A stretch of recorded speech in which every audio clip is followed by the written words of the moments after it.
Coach, welcome. 7-0 Penn State history, 12-2 this year. Impressive first round win over SMU, 38-10 there in Happy Valley. Welcome to the Valley of the Sun. Thank you. I don't remember the mascot last time. Did we have the mascot last time? Mascot is here and would like to do push-ups with you if you Can I get a picture with the mascot? Right now? Come on. Yeah, Spirit, come on up. Spirit. Was he here last time? He was. I don't remember Spirit. Since 1971. Spirit. I love it. Come on up, Spirit. Come on, man.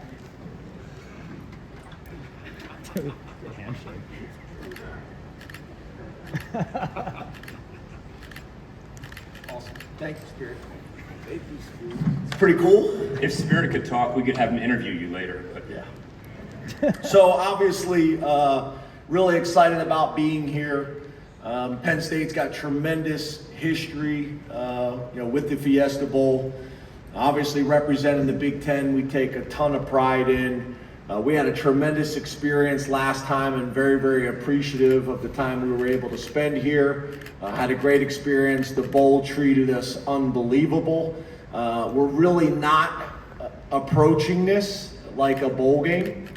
This is a playoff game, and I wanted to make sure that our players understood the differences. We're not coming out here for a week and enjoying, the community for a couple days and then getting into work. This is a business trip, and I want to make sure our guys understand that. So, it's been really good so far. We're excited about the opportunity. Obviously, when you look at Penn State's history being 7-0 in this game, also very, very cool. That Boise is also undefeated in this game, from what I understand, 3-0. So two teams with tremendous history.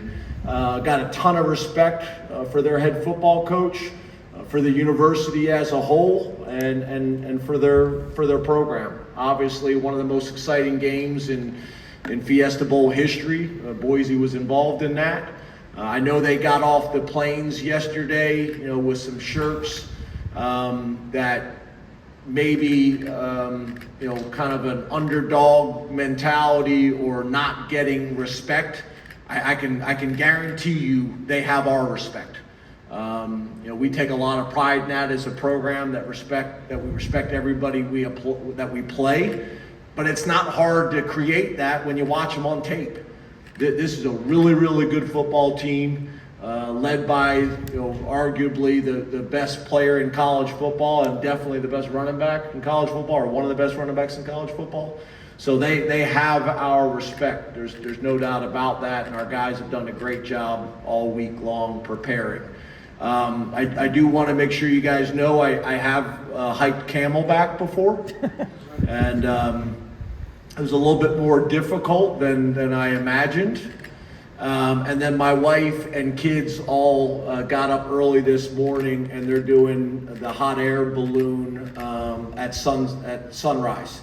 So, my family's having a great experience. It's funny, a lot of times people ask you about these bowl trips and things like that, like, are you able to enjoy it and that kind of stuff. For us, it's really a business trip, but for the university people that are able to attend, and obviously the families, they're obviously able to enjoy the community. So appreciate the opportunity to be here, represent the Big Ten, and most importantly, Penn State, and I open up to questions. fantastic. Thank you, Coach. If you please raise your hands, we'll have mic runners. We have Drew and Alexandria, and we'll get to you. We'll go front row here. Rich Scarcella, second one in, Drew. Hey, Rich. Good morning, James. How are you? Good. I like the hat. Thank you. James, how much progress have you seen from Grunk since the SMU game? Where has he gotten better, and how valuable was the snaps that he got in that game?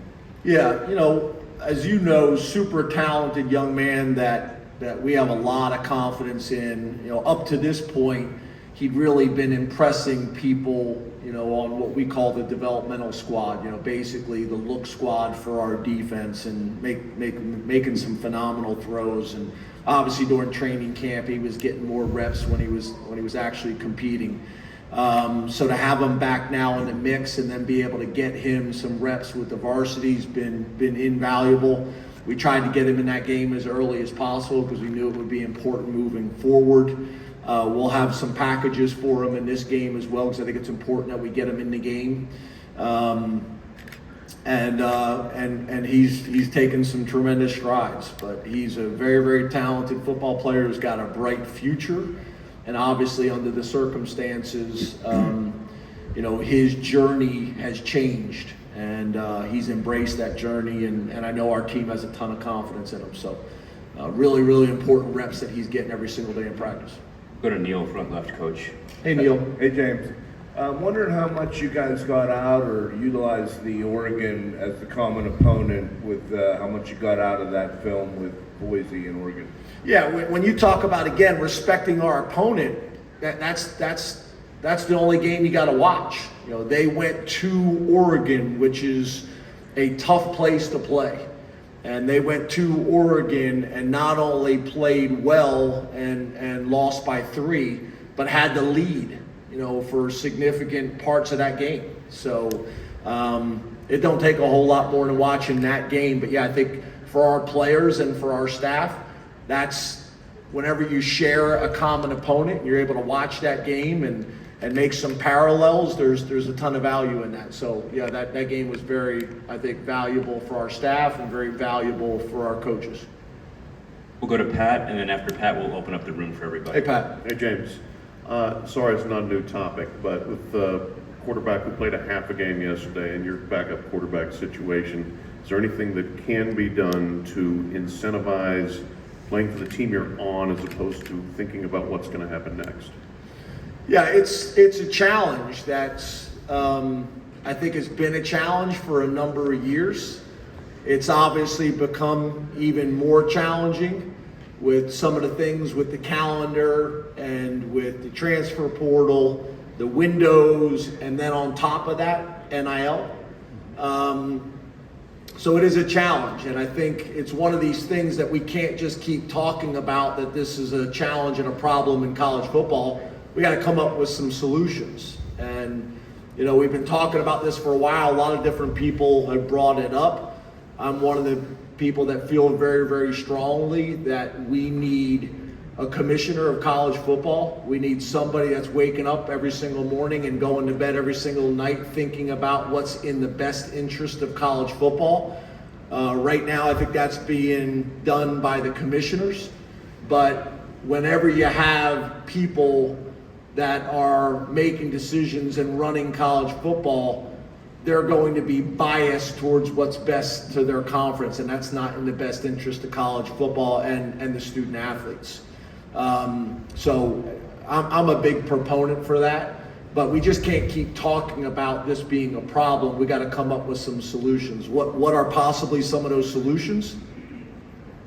For me, and again, I know whenever a coach says this, people don't want to hear it from coaches.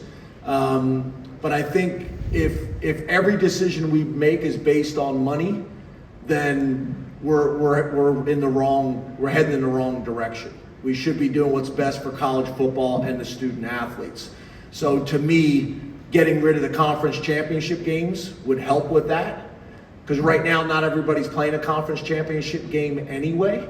So when you have a committee sitting in a room trying to compare apples to apples or oranges to oranges, it's hard to do that when not everybody's playing under the same model.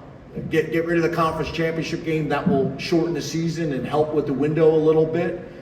The other thing that I think is very, very important is that everybody's playing the same number of conference games, whether that's 8, 9, whatever the number is, everybody's playing the same. So again, the committee can compare apples to apples. And then I think we start a week earlier. Let's start a week earlier, because I think if you can take some of the stress off of the academic calendar, again, God forbid we talk about academics, right? That used to be every conversation started with academics, and that's becoming less and less. And maybe I'm old school and maybe a traditionalist, but I still believe in the model. So there are some recommendations. Rather than just saying this is a problem, I thought I would throw out a few recommendations. But I think one of the most important things that we can do is let's get a commissioner of college football that is waking up every single morning and going to bed every single night, making decisions that's in the best interest of college football.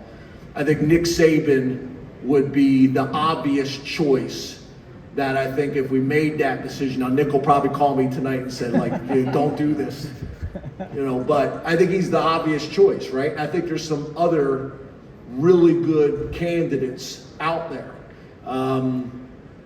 But I think that would be a very, very important step moving forward to come up with some solutions and do what's best for our sport. Cool. Thank you, Coach. With that, we'll open up the room. Each of the stages has a malt box for the TV cameras, so the players will have malt boxes.